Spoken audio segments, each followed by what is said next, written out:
এই পচা বললে তুই আমার দোকানে আসবি না। পেঁয়াজ কাঁচা লঙ্কা বাড়ি থেকে নিয়ে এসে খাবি। বন্ধুরা আজকে সকাল সকাল 500 পাত্তি নিয়ে চলে এসেছি। আজকে এই যে ভোলাদার কাছে পিওর ভেজ নিরামিষ তেলের ডালপুরি খাবো, তাও আবার 90% অয়েল ফ্রি। ভোলাদা 500 টাকা নিয়ে এসেছি আজকে তোমার এই 90% মানে অয়েল ফ্রি ডালপুরিটা খাবো বলে। এই 500 টাকা হ্যাঁ তুমি এটা পকেটে রাখো। কেন গো, এটাও হবে না নাকি? এটা হ্যাঁ এটা তুমি রাখো, মাকে দেবে, মায়ের হাতের খরচা দেবে। আমার আচ্ছা। কাছে 30 টাকা দেবে, ভরপেট খাবে। 30 দাও তাহলে, একটা কম্বো রেডি করে দাও। এই যে চলে এলো প্লেট, ছিঁড়ে দিচ্ছ আবার।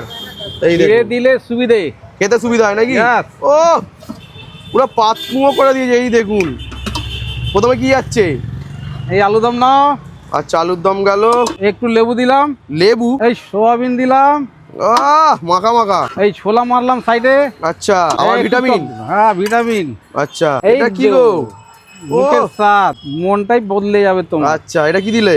এটা সিক্রেট মশলা বাবা। আর এটা পেঁয়াজ কাঁচা লঙ্কা দিয়ে দাও। পেঁয়াজ কাঁচা লঙ্কা হ্যাঁ। বাড়ি থেকে নিয়ে এসে খাবি। তাহলে কাঁচা লঙ্কাটা দাও একটা। কাঁচা লঙ্কা দেবো কাঁচা লঙ্কাটা কি বললে? বেশ টক কাঁচা লঙ্কা। একদম।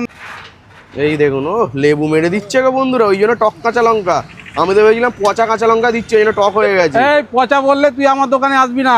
আমি ভেবেছি বাড়ি থেকে খাবি আমি পচা। প্রথমে ভেবেছি পচা কাঁচা লঙ্কা দিচ্ছে, এই জন্য টক হয়ে গেছে। একদম মাত্র 30 টাকা।